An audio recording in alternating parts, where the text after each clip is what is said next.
소중한 사연을 나누는 세상만사입니다. 여러분의 이야기가 누군가에게는 위로와 용기가 될 거라 믿습니다. 그럼 오늘도 함께 시작해 볼까요? 안녕하세요. 저는 89세 여성이고요, 은퇴한 사업가입니다. 오늘 제가 들려드릴 이야기는 믿기 어려우실 겁니다. 하지만 모든 것이 사실이에요. 지난주에 일어난 일인데요. 70년 동안 찾아 헤맨 제 동생을 드디어 만났습니다. 어떻게 그런 일이 가능했냐고요? 그것도 서울 한복판 미용실에서 말이에요.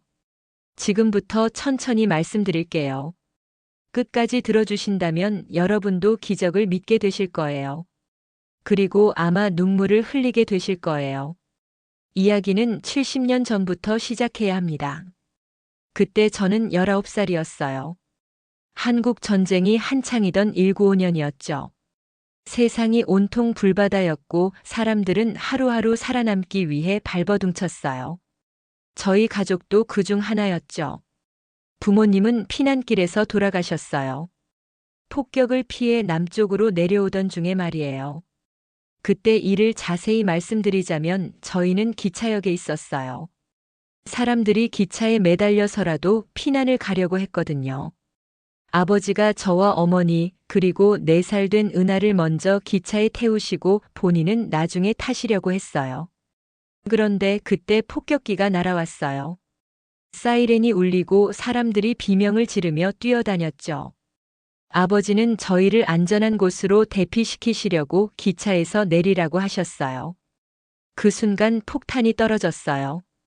깨어났을 때 아버지와 어머니는 이미 숨을 거두신 후였어요. 저는 머리에 상처를 입었고 은하는 겁에 질려서 울고만 있었어요. 그때부터 저희 둘만 남게 된 거예요. 피난민 수용소에서 며칠을 지내다가 저는 결심했어요. 은하와 함께 서울로 돌아가기로 한 거죠. 그때 서울은 아직 완전히 안전하지 않았지만 그래도 아는 곳이었으니까요. 서울로 돌아와서 저희가 살 곳을 찾았어요. 폭격으로 반쯤 무너진 집이었지만 비를 피할 수는 있었거든요. 그 집에서 은하와 함께 살기 시작했어요. 정말 힘든 시절이었어요. 먹을 것을 구하기 위해 온갖 일을 다 했어요. 미군 부대 앞에서 껌을 팔기도 하고 구두를 닦아주기도 했어요. 때로는 음식점에서 설거지를 해주고 남은 음식을 얻어오기도 했고요. 하지만 은하가 있어서 견딜 수 있었어요. 은하는 정말 예쁜 아이였어요. 동그란 얼굴에 큰 눈망울, 언제나 천진하게 웃는 모습이 지금도 선명해요. 제가 힘들어하면 작은 손으로 제 등을 토닥여주곤 했어요. 언니 아프지 마 하면서요.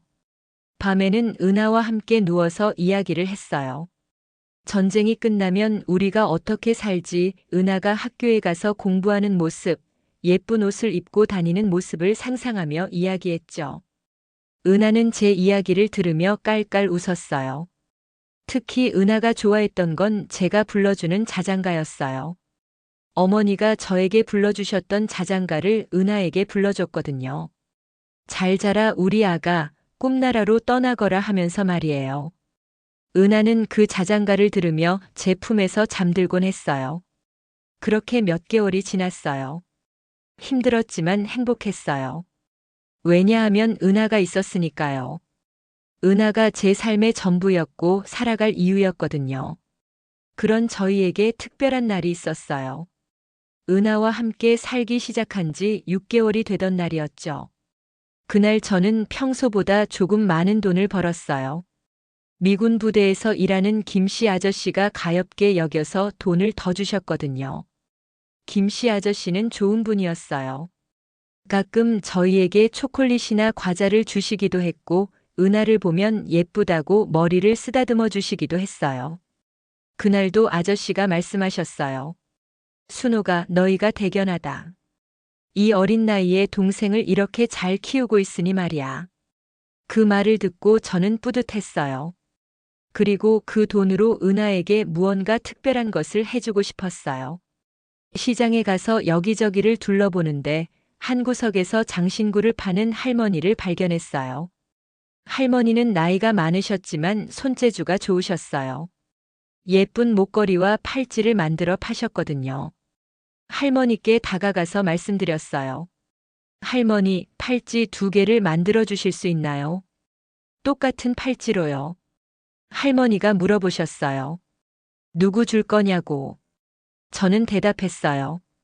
하나는 제가 차고 하나는 제 동생이 찰 거라고. 그런데 그냥 팔찌가 아니라 특별한 팔찌로 만들어 달라고 부탁드렸어요. 팔찌 안쪽에 글자를 새겨달라고요. 영원히 함께라고. 할머니가 이상한 표정으로 저를 바라보셨어요. 그러더니 물어보셨어요. 왜 그런 글자를 새기냐고, 그렇게 어린 나이에 왜 그런 생각을 하느냐고. 저는 할머니께 저희 이야기를 들려드렸어요. 부모님을 잃고 은하와 둘이 살고 있다는 것, 은하가 제 삶의 전부라는 것, 절대로 떨어지지 않겠다는 것을 말씀드렸어요. 할머니는 제 이야기를 들으시더니 눈물을 글썽이셨어요. 그러시면서 말씀하셨어요. 그런 마음이면 정말 예쁜 팔찌를 만들어 드릴게. 하지만 세상 일이란 게 마음대로 되지 않는다는 걸 명심해야 한다고도 하셨어요. 할머니는 이틀 동안 정성껏 팔찌를 만들어 주셨어요. 은빛 금속으로 만든 예쁜 팔찌였어요. 크기도 딱 맞게 만들어 주셨고 안쪽에는 정말로 영원히 함께라는 글자를 새겨 주셨어요. 팔찌를 받던 날 저는 은하에게 말했어요. 은하야, 이제 우리는 진짜 자매야. 이 팔찌가 있는 한 우리는 절대 떨어질 수 없어. 은하는 팔찌를 보며 신기해했어요. 반짝반짝 빛나는 팔찌가 정말 예쁘다고 좋아했죠. 제가 은하 손목에 팔찌를 채워주면서 말했어요. 은하야, 이 팔찌를 절대로 빼면 안 돼. 이게 있으면 언니가 항상 은하와 함께 있는 거야. 은하는 고개를 끄덕이며 약속했어요. 언니 절대 안 뺄게. 그날 밤 저희는 팔찌를 끼고 잠들었어요. 은하가 자기 팔찌와 제 팔찌를 번갈아 보면서 깔깔 웃었어요. 언니, 우리 팔찌 정말 예쁘다. 이제 우리 평생 함께 살 수 있겠다.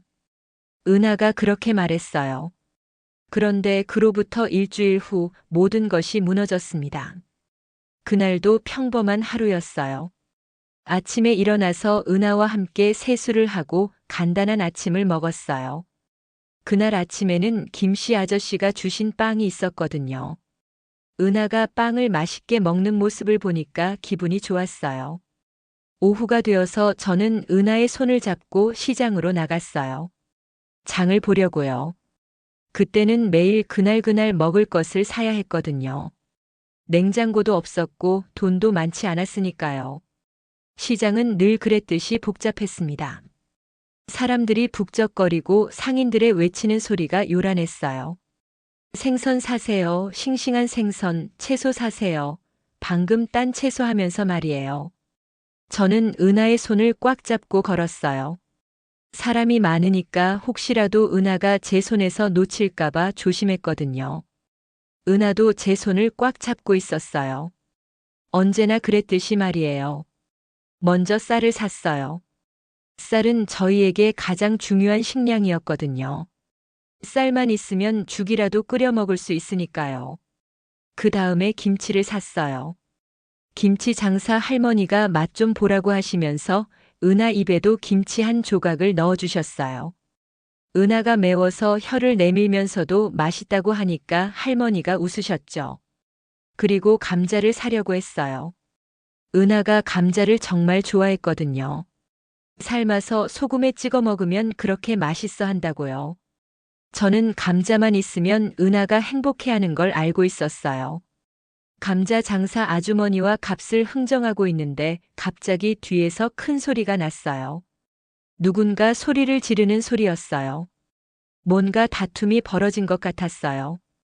돌아보니 두 남자가 싸우고 있었어요. 하나는 생선 장수였고 다른 하나는 손님이었어요. 생선이 상했다고 바꿔달라는 손님과 그럴 리 없다는 생선 장수가 큰 소리로 말다툼을 하고 있었죠. 그 바람에 주변 사람들이 우르르 몰려들었어요. 사람들이 구경하려고 그쪽으로 몰려갔거든요. 저도 모르게 그쪽을 바라봤어요. 정말 잠깐이었어요. 1분도 안 되었을 거예요. 아니, 30초도 안 되었을지도 몰라요. 그런데 다시 고개를 돌렸을 때 은하가 없었어요. 처음에는 믿을 수 없었어요. 분명히 제 바로 옆에 서 있었는데, 제 손을 잡고 있었는데, 어떻게 갑자기 사라질 수 있겠어요? 저는 당황해서 주변을 둘러봤어요. 혹시 은하가 장난을 치고 숨어 있는 건 아닌지 말이에요. 은하야, 은하야 하고 불렀어요. 하지만 대답이 없었어요. 그제야 저는 심각함을 깨달았어요. 은하가 정말로 사라진 거였어요. 저는 미친 듯이 은하를 찾기 시작했어요. 사람들을 해치고 다니면서 은하야, 은하야 하고 불렀어요. 목이 쉴 때까지 불렀어요. 하지만 은하는 나타나지 않았어요. 시장 상인들에게 물어봤어요. 4살짜리 여자아이 못 봤냐고, 노란 저고리에 빨간 치마를 입었다고, 머리에 분홍 리본을 달고 있었다고, 손목에 은팔찌를 차고 있었다고. 하지만 아무도 본 사람이 없었어요. 그때 감자 장사 아주머니가 말씀하셨어요. 아까 싸움이 났을 때 사람들이 우르르 몰려갔는데 혹시 그때 아이가 그 사람들을 따라갔을지도 모른다고요. 저는 급하게 그쪽으로 뛰어갔어요. 하지만 그곳에도 은하는 없었어요. 이미 싸움은 끝났고 사람들도 다들 흩어진 상태였어요. 저는 그곳에 있던 사람들에게 하나하나 물어봤어요. 혹시 4살짜리 여자아이 보셨냐고. 하지만 누구도 은하를 보지 못했어요. 해가 지도록 찾았어요.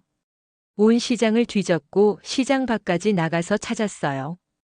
혹시 은하가 집으로 돌아갔을까봐 집에도 다녀왔지만 은하는 없었어요. 밤이 되어서야 저는 경찰서에 신고했어요. 그때는 지금처럼 체계가 잘 갖춰져 있지 않았지만 그래도 경찰에게 도움을 요청했어요. 경찰관이 자세한 상황을 물어봤어요. 언제부터 없어졌는지, 어떤 옷을 입고 있었는지, 특징은 무엇인지. 저는 은하에 대해 아는 모든 것을 말했어요. 은하의 나이, 키, 몸무게, 좋아하는 것, 싫어하는 것, 말투까지 세세하게 설명했어요. 경찰관은 메모를 하면서 최선을 다해 찾아보겠다고 했어요. 하지만 며칠이 지나도 소식이 없었어요. 일주일이 지나고 한 달이 지나도 은하는 나타나지 않았어요. 그때부터 저는 혼자서 은하를 찾아다니기 시작했어요. 서울 시내 곳곳을 다녔고 고아원이라는 고아원은 다 찾아가 봤어요. 혹시 누군가 은하를 데려다가 고아원에 맡겼을 수도 있다고 생각했거든요. 고아원마다 가서 물어봤어요. 한 달 전쯤에 4살짜리 여자아이가 들어오지 않았냐고. 고아원 원장님들이 아이들을 불러 모아서 확인해 주기도 했어요. 하지만 은하는 없었어요. 절에도 가봤어요. 혹시 스님들이 은하를 데려다 키우고 있을지도 모른다고 생각했거든요.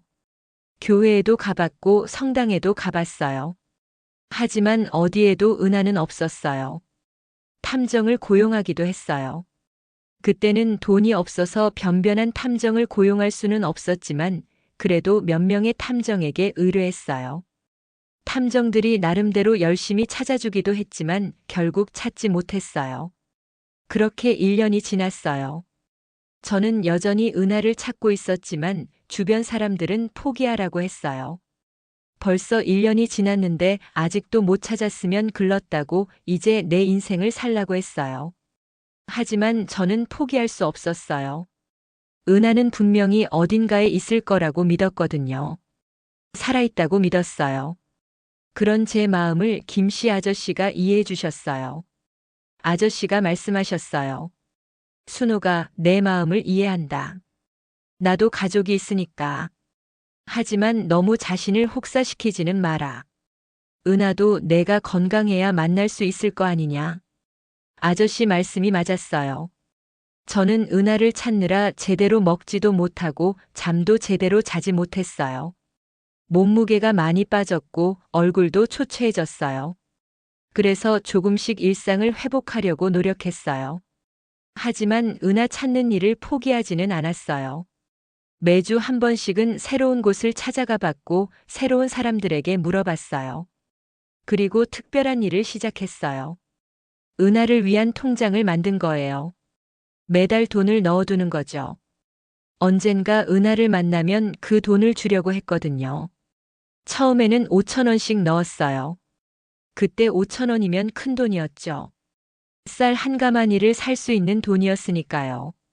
하지만 저는 기꺼이 그 돈을 은하를 위해 저축했어요. 통장을 만들 때 은행 직원이 물어봤어요. 이 통장은 누구 명의로 만드시는 거냐고. 저는 대답했어요. 제 동생 명의로 만들고 싶다고 기문하라고.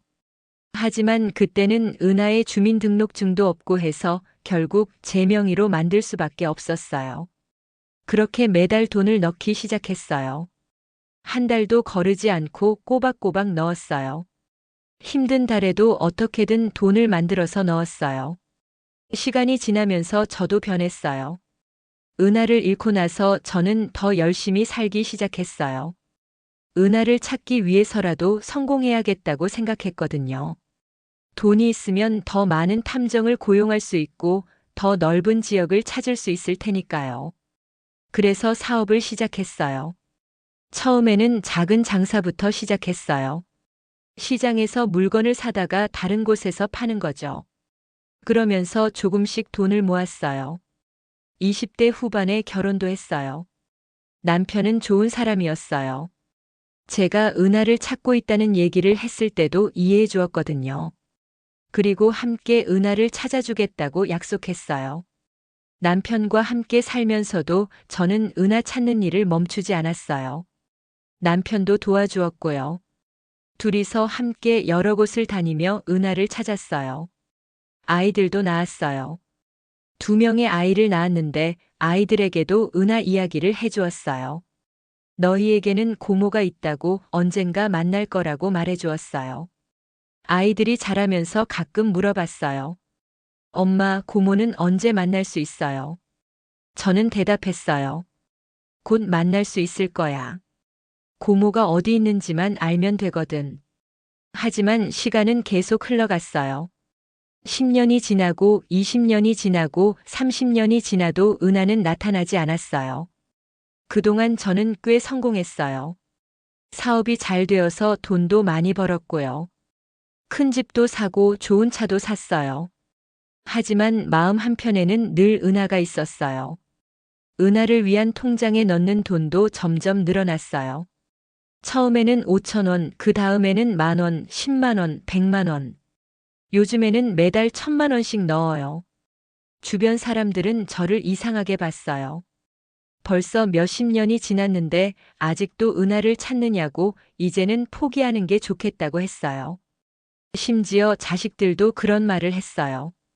하지만 저는 포기할 수 없었어요. 왜냐하면 저는 믿었거든요. 은하가 살아있다고, 언젠가 만날 수 있다고. 남편이 돌아가신 후에도 저는 은하를 찾는 일을 멈추지 않았어요. 오히려 더 열심히 찾았어요. 이제 남편을 떠나보냈으니 은하만큼은 꼭 만나야겠다고 생각했거든요. 탐정도 여러 명 더 고용해 봤어요.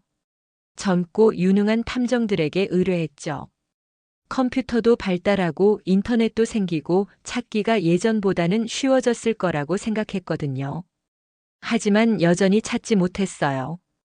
탐정들이 말하기를 워낙 오래된 일이라서 자료를 찾기 어렵다고 했어요. 특히 한국 전쟁 때 실종된 사람들은 기록이 제대로 남아있지 않다고 했어요. 그래도 저는 희망을 놓지 않았어요. 매일 밤 잠들기 전에 은하에게 말을 걸었어요. 은하야, 언니가 널 찾고 있어. 어디 있든 괜찮으니까 건강하게 잘 살아라. 언젠가 우리 다시 만나자. 이런 생활이 70년간 계속되었어요. 70년이에요. 사람 한평생보다도 긴 시간이었죠. 그런데 지난주에 기적이 일어났습니다. 매주 금요일마다 저는 강남에 있는 미용실에 가요. 몇 년 전부터 다니기 시작했는데 그곳 디자이너가 정말 솜씨가 좋거든요. 박서윤이라는 젊은 여자분이에요. 30살 정도 되어 보이는데 항상 밝고 친절해요. 처음에 그 미용실을 선택한 이유는 집에서 가까웠기 때문이었어요. 나이가 들면서 너무 멀리 다니기는 힘들어져서요. 하지만 몇 번 가보니까 서윤 씨가 정말 마음에 들었어요. 서윤 씨는 저를 진짜로 반가워해 주었거든요. 다른 미용실에서는 나이 많은 손님을 그리 달가워하지 않는 경우도 있는데 서윤 씨는 달랐어요. 이사님 오셨네요 하면서 정말 반갑게 맞이해 주었어요. 그리고 머리도 정말 예쁘게 해 주었고요. 제가 원하는 스타일을 정확히 파악해서 해 주었어요. 염색도 자연스럽게 해주고 파마도 과하지 않게 해주었어요. 무엇보다 서윤 씨와 이야기하는 게 즐거웠어요. 서윤 씨가 살림살이 이야기도 들어주고 제 자식들 이야기도 들어주었거든요. 가끔은 은하 이야기도 했어요. 물론 자세히는 말하지 않았지만 찾고 있는 동생이 있다고는 말했어요. 그날도 평소처럼 미용실에 갔어요. 머리를 자르고 염색을 하려고 했죠. 서윤 씨가 저를 맞이하며 인사했어요. 이사님, 오늘도 오셨네요. 오늘은 어떻게 해드릴까요? 저는 평소처럼 대답했어요. 머리 좀 짧게 자르고 염색도 해주세요. 서윤 씨는 알겠다고 하면서 제 머리를 만져보았어요. 머리카락 상태를 확인하는 거죠. 미용실에 앉아서 거울을 보고 있는데 옆에서 다른 손님들이 머리를 하고 있었어요. 젊은 여자분들이었는데 요즘 젊은 분들은 정말 예쁘게 꾸미더라고요. 그런 걸 보면서 생각했어요. 은하도 지금쯤 이런 미용실에 다니고 있을까? 예쁘게 머리를 하고 좋은 옷을 입고 살고 있을까? 서윤 씨가 제 머리를 자르기 시작했어요. 가위로 조심조심 자르면서 중간중간 길이를 확인해 주었어요. 이 정도 괜찮으신가요? 더 짧게 할까요? 그때 갑자기 서윤 씨가 제 손목을 바라보더라고요. 저는 그날도 팔찌를 차고 있었어요. 70년 전 그 팔찌 말이에요. 한 번도 빼본 적이 없어요. 팔찌가 워낙 낡아서 색이 변하기도 했고 잔음집도 많이 생겼어요. 하지만 저에게는 가장 소중한 것이었어요. 은하와의 유일한 연결고리였거든요. 서윤 씨가 말했어요. 어머 이사님, 그 팔찌 정말 특별해 보이는데요. 오래된 것 같기도 하고. 저는 대수롭지 않게 대답했어요. 네, 오래된 거예요. 소중한 추억이 담긴 거라서 항상 끼고 다녀요. 그런데 서윤 씨가 다시 물어봤어요. 혹시 팔찌 안쪽에 뭔가 새겨져 있나요? 저는 깜짝 놀랐어요. 팔찌 안쪽은 잘 보이지 않는데 어떻게 알았을까요? 저는 물어봤어요. 어떻게 아셨어요? 서윤 씨는 설명해 주었어요. 아까 머리를 자를 때 팔찌가 돌아가면서 안쪽이 살짝 보였는데 글자 같은 게 새겨져 있는 것 같더라고요. 저는 팔찌를 돌려서 안쪽을 보여드렸어요. 네, 영원히 함께라고 새겨져 있어요. 그런데 정말 어떻게 아셨어요? 그 순간 서윤 씨 얼굴이 하얗게 변했어요. 손에 들고 있던 가위도 떨리더라고요. 그리고 잠시 말을 못하고 있다가 떨리는 목소리로 말했어요. 이사님, 저희 어머니도 똑같은 팔찌가 있어요. 저는 처음에 잘못 들은 줄 알았어요. 뭐라고요? 하고 다시 물어봤어요. 서윤 씨가 다시 말했어요. 저희 어머니도 똑같은 팔찌가 있어요. 똑같이 생긴 팔찌요. 제 심장이 빨리 뛰기 시작했어요. 똑같은 팔찌라니. 그런 우연이 있을 수 있을까요? 저는 더 자세히 물어봤어요. 정말 똑같나요? 어떻게 생겼는데요? 서윤 씨가 설명해 주었어요. 은색 팔찌인데 무늬가 새겨져 있고 손목에 맞지 않아서 목걸이에 걸고 다니신다고. 그리고 안쪽에 글자가 새겨져 있다고. 저는 더욱 궁금해졌어요. 안쪽에 뭐라고 새겨져 있는데요? 서윤 씨가 대답했어요. 영원히 함께라고요. 그 순간 제 머리가 하얗게 변했어요. 똑같은 팔찌에 똑같은 글귀라니. 이런 우연이 있을 수 있을까요? 하지만 아직 확신할 수는 없었어요. 혹시 그런 팔찌가 많이 만들어졌을 수도 있잖아요. 그래서 더 물어봤어요. 어머니가 그 팔찌를 어떻게 가지게 되셨어요? 서윤 씨가 말했어요. 엄마가 어릴 때 친언니가 주신 거라고 하셨어요. 그런데 전쟁 때 언니와 헤어지게 되어서 지금까지 찾고 있다고 하셨어요. 저는 숨이 막히는 것 같았어요. 어릴 때 친언니, 전쟁 때 헤어진 언니. 이 모든 상황이 너무나 일치했어요. 떨리는 목소리로 물어봤어요. 서윤 씨, 혹시 어머니 성함이 어떻게 되세요? 서윤 씨가 대답했어요. 김은하예요. 그 순간 저는 의식을 잃을 뻔했어요. 김은하. 제 동생 이름이 김은하였거든요. 제 본명이 이순옥이고 동생 이름이 김은하였어요. 결혼하면서 성이 바뀌었지만 원래는 둘 다 김씨였어요. 하지만 아직도 확신할 수는 없었어요.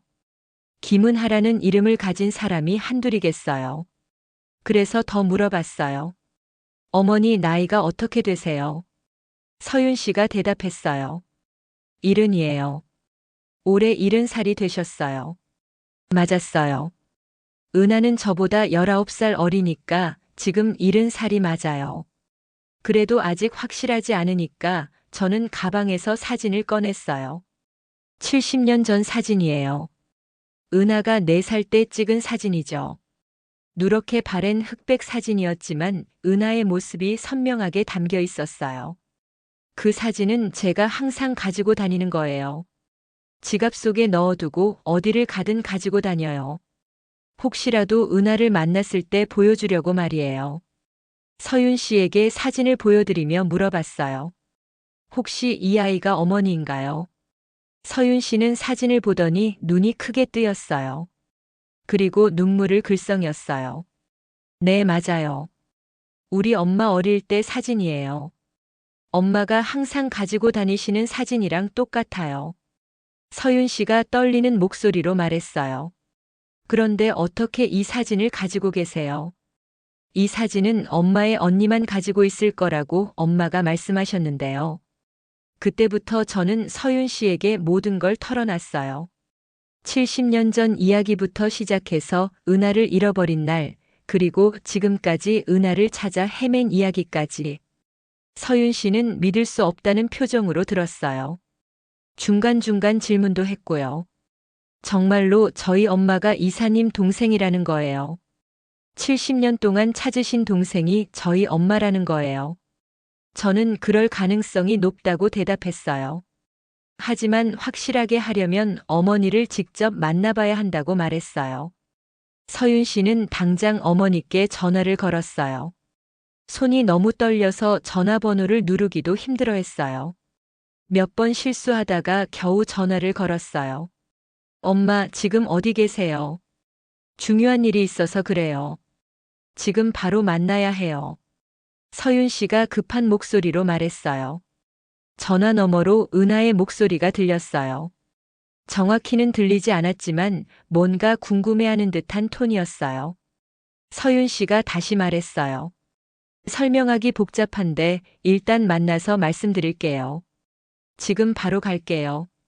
서윤 씨 어머니는 집에 계셨나 봐요. 서윤 씨가 저에게 말했어요. 엄마가 집에 계시는데 지금 바로 가보실래요? 저는 당연히 그러겠다고 했죠. 그런데 문제가 있었어요. 제 머리가 반만 잘린 상태였거든요. 서윤 씨가 머리를 자르다가 말았으니까요. 서윤 씨가 미안하다면서 빨리 정리해 주었어요. 평소보다 훨씬 빨리 머리를 잘라주었지만 그래도 깔끔하게 해주었어요. 그리고 염색은 다음에 하기로 했어요. 지금은 어머니 만나는 게 더 중요하니까요. 미용실에서 서윤 씨네 집까지는 차로 30분 정도 걸렸어요. 서윤 씨가 운전을 하고 저는 조수석에 앉았어요. 그 30분이 30시간 같았어요. 차 안에서 서윤 씨가 더 자세한 이야기를 해주었어요. 어머니가 자주 하시는 말씀이 친언니를 찾고 있다는 것이었다고 해요.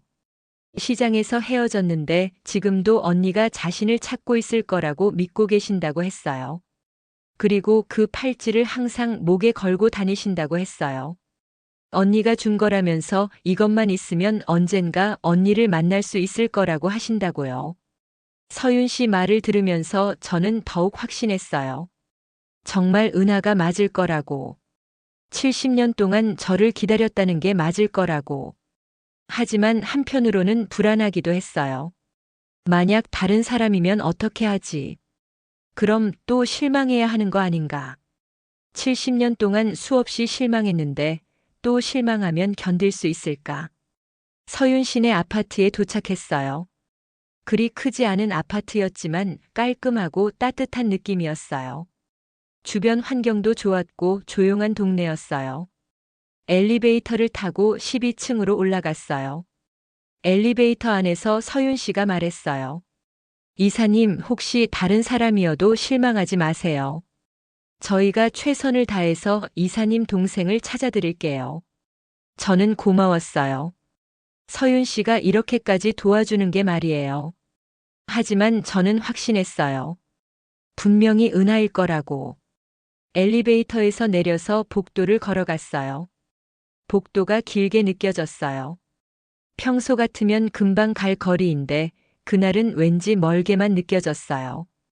드디어 문 앞에 도착했어요. 서윤 씨가 벨을 눌렀어요. 엄마, 저 왔어요.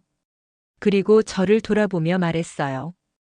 이사님, 마음의 준비하세요. 문이 열리는 소리가 났어요.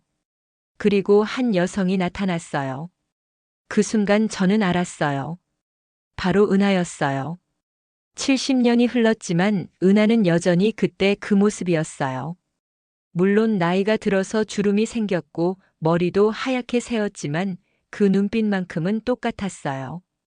4살 때 그 천진한 눈빛 그대로였어요. 키도 그때 제가 상상했던 대로 자랐어요. 저보다 조금 작지만 날씬하고 우아한 모습이었어요. 얼굴도 여전히 동그랗고 웃을 때의 모습도 어릴 때와 똑같았어요.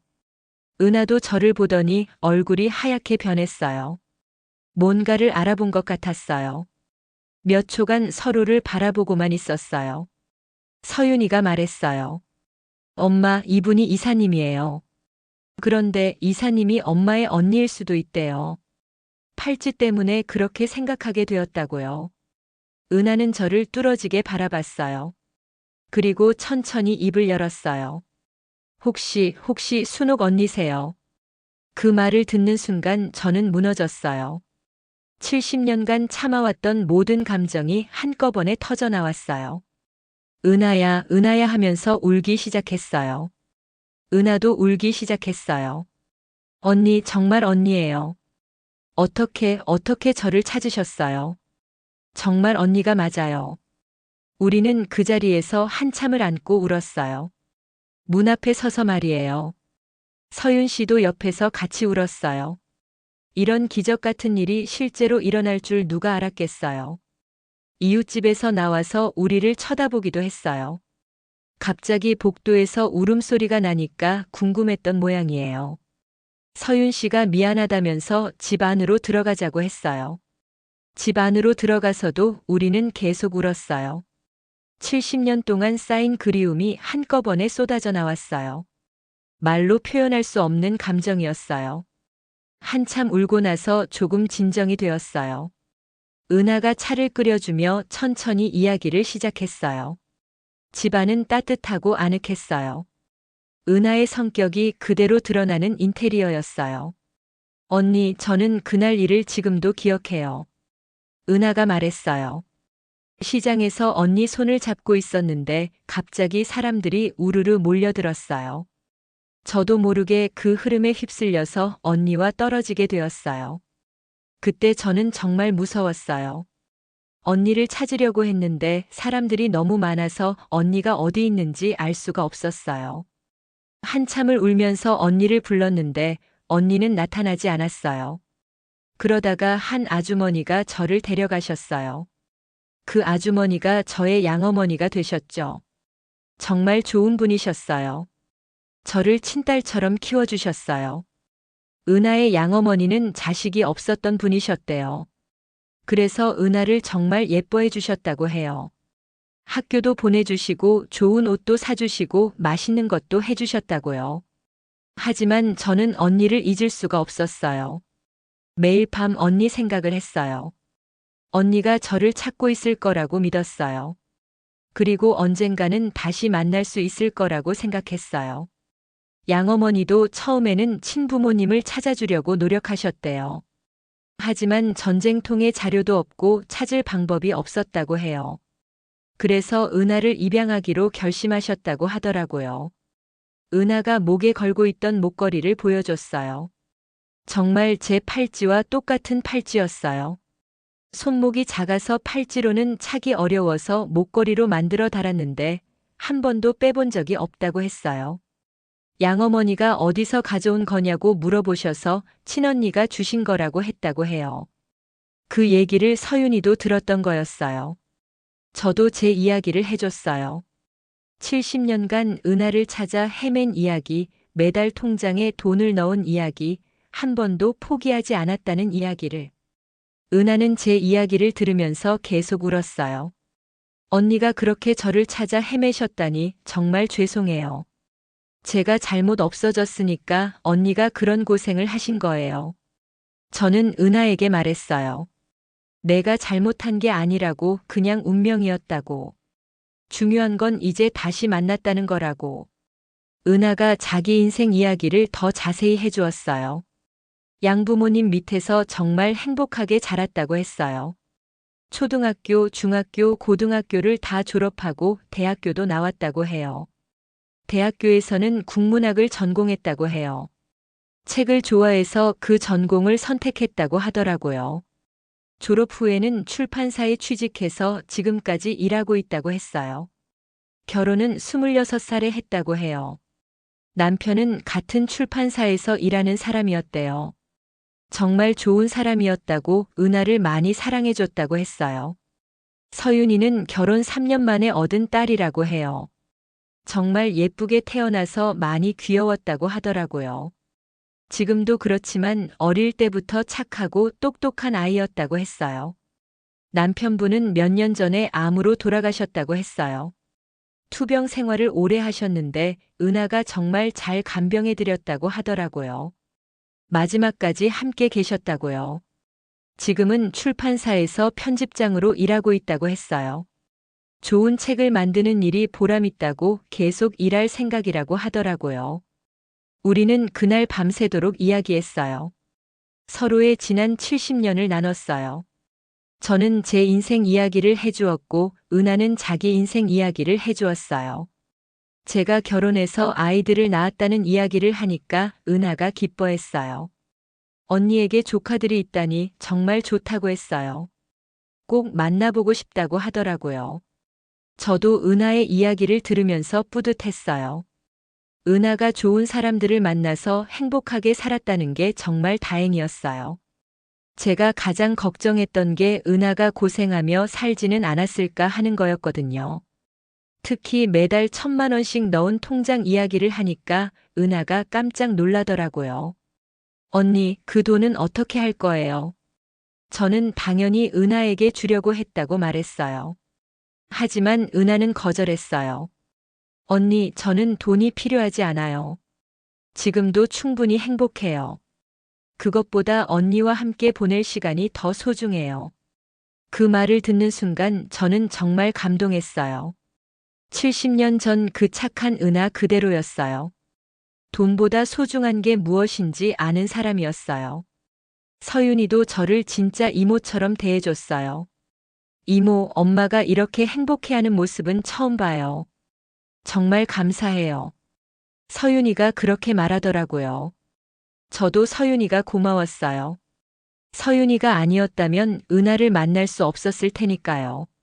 서윤이가 제 팔찌를 보고 이상하게 생각하지 않았다면, 서윤이가 어머니한테 전화하지 않았다면 우리는 영원히 만나지 못했을 수도 있어요. 그 이후로 저희는 거의 매일 만났어요. 잃어버린 시간을 보상받으려는 듯이 함께 보냈어요. 은하가 제 집에도 놀러 왔고, 저도 은하네 집에 자주 갔어요. 제 집에 처음 왔을 때 은하가 깜짝 놀라더라고요. 언니, 정말 큰 집에 사시는구나. 저는 부끄러웠어요. 은하를 찾기 위해 열심히 일한 결과이긴 하지만 은하보다 훨씬 잘 살고 있는 게 미안했거든요. 하지만 은하는 부러워하지 않더라고요. 오히려 언니가 성공해서 기쁘다고 했어요. 언니가 잘 살고 있어서 다행이라고요. 저는 은하를 위해 방을 하나 꾸며줬어요. 언제든지 와서 지낼 수 있도록 말이에요. 예쁜 침대도 놓고 화장대도 놓고 옷장도 준비해줬어요. 은하가 그 방을 보고 울었어요. 언니 정말 감사해요. 저를 위해 이런 방까지 만들어주시다니. 저는 당연한 거라고 했어요. 70년 동안 함께 살지 못한 걸 생각하면 이 정도는 아무것도 아니라고요. 같이 식사도 하고 쇼핑도 하고 영화도 보러 갔어요. 은하가 영화를 좋아한다고 해서 같이 여러 편을 봤어요. 요즘 영화는 정말 재미있더라고요. 쇼핑할 때는 은하에게 옷도 많이 사줬어요. 은하가 거절했지만 저는 사주고 싶었어요. 70년 동안 사주지 못한 걸 생각하면 지금이라도 사주고 싶었거든요. 특히 기억에 남는 건 같이 간 백화점에서였어요. 은하가 예쁜 원피스를 입어보는 모습을 보니까 어릴 때 예쁜 옷을 입히고 싶었던 기억이 떠올랐어요. 그때는 그런 여유가 없었는데 지금이라도 할 수 있어서 기뻤어요. 은하도 저를 위해 많은 것을 해줬어요. 음식도 해주고 빨래도 해주고 청소도 해주었어요. 제가 혼자 사니까 걱정된다면서 자주 와서 도와줬어요. 특히 은하가 해주는 음식이 정말 맛있었어요. 양어머니가 요리를 잘하셔서 은하도 배웠다고 하더라고요. 제가 좋아하는 음식을 물어보고 해주곤 했어요. 김치찌개를 정말 잘 끓여줬어요. 제 입맛에 딱 맞게 말이에요. 그리고 된장찌개도 미역국도 맛있게 해줬어요. 함께 식사하는 시간이 정말 행복했어요. 그런데 가장 감동적이었던 건 은하가 불러준 자장가였어요. 어느 날 제가 감기에 걸려서 몸이 안 좋았는데 은하가 와서 간병해줬어요. 그때 은하가 제게 자장가를 불러줬어요. 잘 자라 우리 언니 꿈나라로 떠나거라. 은하가 부르는 자장가를 듣고 있으니까 눈물이 났어요. 70년 전에 제가 은하에게 불러주던 자장가였거든요. 은하가 기억하고 있었던 거예요. 언니, 제가 어릴 때 언니가 이 자장가를 불러주셨잖아요. 이제 제가 언니한테 불러드릴게요. 은하가 그렇게 말했어요. 정말 감동적이었어요. 제 자식들도 은하를 만났어요. 처음에는 믿지 못하더라고요. 엄마가 70년 동안 찾던 고모를 정말 만났냐고 했어요. 하지만 은하를 만나보고는 모두 좋아했어요. 특히 제 딸이 은하를 정말 좋아했어요. 고모가 너무 착하시고 예쁘시다고 엄마 성격이랑 비슷하다고 했어요. 은하도 제 자식들을 친조카처럼 예뻐해줬어요. 제 손주들도 은하를 만났어요. 아이들이 은하를 할머니라고 부르더라고요. 은하가 아이들과 정말 잘 놀아줬어요. 어른들보다 아이들과 더 잘 맞는 것 같았어요. 그렇게 몇 주가 지났어요. 매일매일이 행복했어요. 잃어버린 시간을 되찾는 기분이었어요. 그러던 중에 저희는 여행을 가기로 했어요. 둘만 함께 가는 여행 말이에요. 어디로 갈지 의논하는데 은하가 제주도에 가본 적이 없다고 하더라고요. 그래서 제주도로 가기로 했어요. 제주도 여행 준비를 하는 것도 즐거웠어요. 은하와 함께 가방을 싸고 옷을 준비하고 여행 계획을 세웠어요. 마치 어릴 때 소풍 가기 전날 밤 같은 기분이었어요. 여행 당일 공항에서 만났어요. 은하가 정말 기뻐하더라고요. 언니, 제가 여행 가는 건 정말 오랜만이에요. 남편이 아프기 전에 한번 가본 게 마지막이었어요. 비행기를 타는 것도 오랜만이라고 했어요. 창문 옆에 앉아서 구름을 보면서 신기해했어요. 어릴 때 꿈에서 구름 위를 걸어 다니는 상상을 자주 했다고 하더라고요. 제주도에 도착해서 호텔에 들어갔어요. 바다가 보이는 좋은 방을 예약했어요. 은하가 바다를 보고 감탄했어요. 정말 예쁘다고 이런 바다는 처음 본다고 했어요. 첫날은 성산 일출봉에 갔어요. 일출을 보러 새벽에 일어났는데 은하가 하나도 힘들어하지 않더라고요. 오히려 저보다 더 활발했어요. 일출을 보는 순간이 정말 감동적이었어요. 태양이 바다 위로 떠오르는 모습을 은하와 함께 보고 있으니까 눈물이 났어요. 은하도 감동했나 봐요. 언니 정말 아름다워요. 하면서 제 손을 꽉 잡았어요. 둘째 날에는 한라산에 올라갔어요. 정상까지는 힘들 것 같아서 중간까지만 올라가기로 했어요. 그런데 은하가 의외로 체력이 좋더라고요. 저보다 훨씬 빨리 올라갔어요. 한라산에서 제주시 전체가 보이는 곳이 있었어요. 그곳에서 은하가 소리를 질렀어요. 언니, 우리 다시 만났어요. 하고 말이에요. 저도 따라서 소리쳤어요. 은하야, 사랑해. 하고요. 그 순간 정말 행복했어요. 70년간 찾아 헤맨 보람이 있었어요. 이런 순간을 위해 그 오랜 시간을 기다린 거였구나 하는 생각이 들었어요. 셋째 날에는 바다에서 놀았어요. 물론 수영을 한 건 아니고 발만 담그고 모래사장을 걸었어요. 은하가 조개 껍데기를 주워서 저에게 주더라고요. 기념품이라면서요. 그 조개 껍데기는 지금도 제 침대맡에 두고 있어요. 은하와의 소중한 추억이니까요. 마지막 날 밤에는 호텔 방에서 깊은 대화를 나눴어요. 은하가 말했어요. 언니, 저는 정말 행복해요. 이렇게 언니와 여행할 수 있을 줄 누가 알았겠어요. 저도 마찬가지였어요. 70년 동안 꿈꿔왔던 일이 현실이 된 거였으니까요. 그때 은하가 저에게 말했어요. 언니, 저희 이제 정말 영원히 함께해요. 팔찌에 새긴 글귀처럼요. 저는 고개를 끄덕였어요. 맞아, 이제 우리는 정말 영원히 함께야. 여행에서 돌아와서도 행복한 날들이 계속되었어요. 저희는 함께 살 집을 알아보기 시작했어요. 은하네 집 근처에 큰 집을 하나 구해서 함께 살려고요. 부동산에 가서 여러 집을 보러 다녔어요. 은하가 원하는 조건과 제가 원하는 조건을 맞춰가면서 집을 찾았어요. 마당이 있는 집이 좋겠다고 은하가 말했어요. 화초를 키우고 싶다고요. 드디어 마음에 드는 집을 찾았어요. 마당도 있고 방도 넉넉하고 주변 환경도 좋은 집이었어요. 계약을 하고 나서 같이 집을 꾸몄어요. 은하가 화초를 정말 많이 사왔어요. 장미꽃, 국화꽃, 치자꽃 등등 예쁜 꽃들로 마당을 가득 채웠어요. 보고 있으면 마음이 편해지더라고요. 서윤이도 자주 놀러 와요. 신혼이라서 남편과 따로 살겠다고 했지만 주말마다는 와서 함께 시간을 보내요. 서윤이 남편도 정말 좋은 사람이에요. 저를 진짜 이모처럼 대해줘요. 요즘 저는 정말 행복해요. 매일 아침 일어나면 은하가 아침을 준비해주고 함께 식사를 하고 낮에는 산책도 하고 저녁에는 드라마도 같이 봐요. 특히 저녁에 드라마 보는 시간이 정말 좋아요.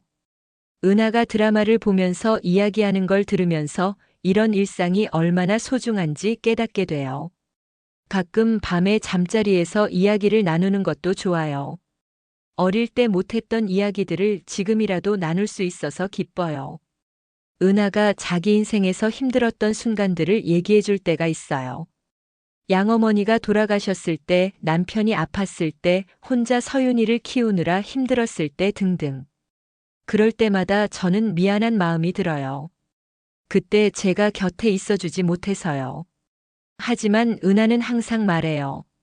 언니 잘못이 아니라고 그런 일들을 겪으면서 더 단단해질 수 있었다고.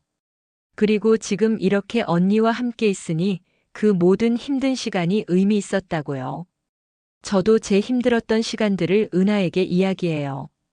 사업하면서 어려웠던 때, 자식들 키우면서 걱정했던 때, 남편이 아팠던 때 등등.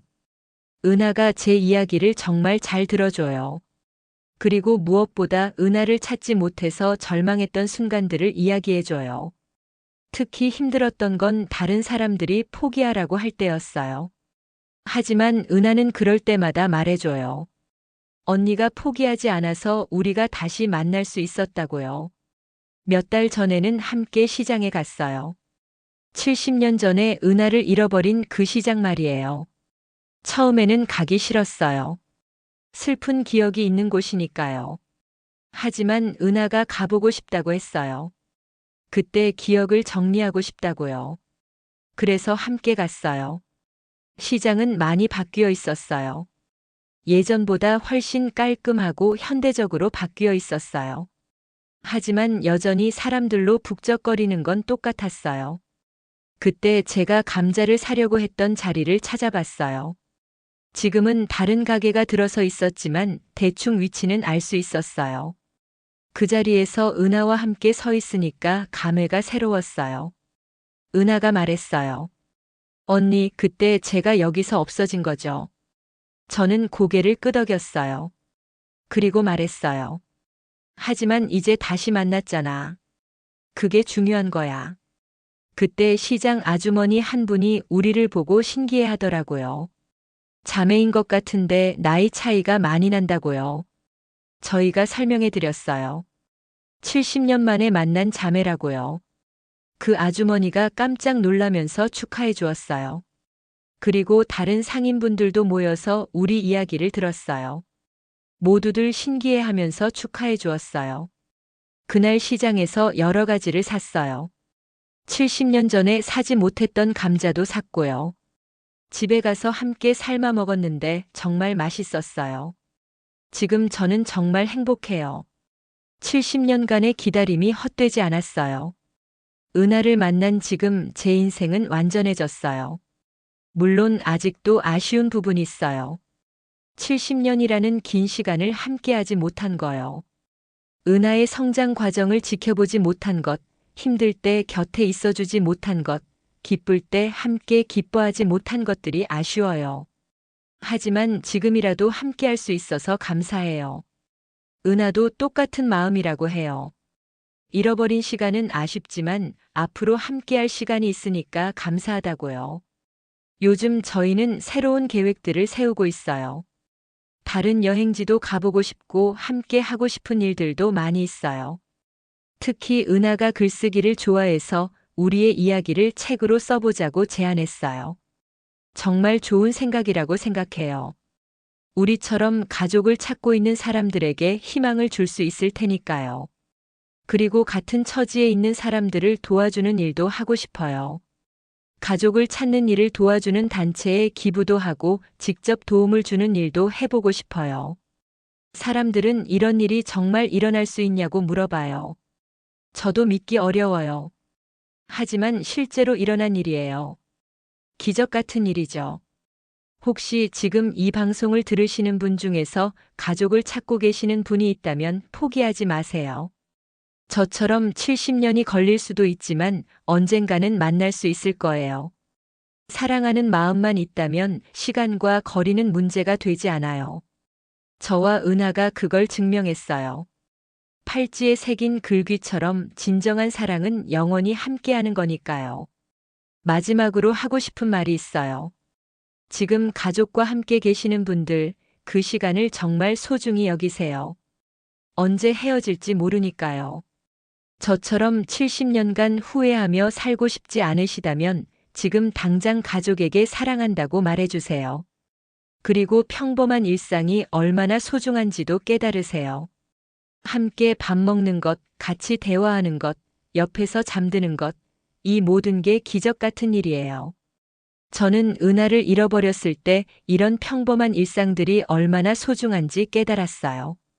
그래서 지금은 은하와의 모든 순간을 감사하게 생각하고 있어요. 미용실 디자이너 서윤 씨에게도 다시 한번 감사 인사를 전하고 싶어요. 서윤 씨 덕분에 저는 은하를 만날 수 있었어요. 서윤 씨가 제 팔찌를 유심히 보지 않았다면, 서윤 씨가 어머니와 똑같은 팔찌 이야기를 하지 않았다면 우리는 영원히 만나지 못했을 수도 있어요. 정말 작은 우연이 큰 기적을 만들어냈어요. 세상에는 이런 우연들이 많이 있을 거예요. 그러니까 항상 희망을 가지고 살아가세요. 그리고 주변 사람들에게도 관심을 가져보세요. 혹시 여러분 주변에도 가족을 찾는 사람이 있을지 모르니까요. 작은 관심과 도움이 큰 기적을 만들 수 있어요. 이제 저는 은하와 함께 남은 시간을 행복하게 보낼 거예요. 70년간 하지 못했던 모든 것을 함께 할 거예요. 늦었지만 다행이에요. 팔찌에 새긴 글귀처럼 저희는 이제 정말 영원히 함께해요. 죽음이 우리를 갈라놓을 때까지, 아니 그 이후에도 우리는 함께할 거예요. 혹시 이 방송을 들으시는 은하가 있다면 언니가 여기 있다고 전해주세요. 아직도 기다리고 있는 가족이 있을 수도 있으니까요. 그리고 모든 분들이 가족과 함께하는 시간을 소중히 여기시길 바라요. 그것이 세상에서 가장 소중한 거니까요. 저는 이제 정말 행복해요. 70년의 기다림 끝에 은하를 만났으니까요. 그리고 이 행복이 영원히 계속되길 바라요. 긴 이야기 들어주셔서 정말 감사합니다. 여러분도 모두 사랑하는 사람들과 함께 행복하세요. 70년 만에 동생을 찾은 89세 여성이었습니다. 감사합니다. 영상이 재미있으셨다면 구독과 좋아요, 댓글까지 부탁드리고 오늘도 건강하고 행복한 하루 되시길 바랍니다.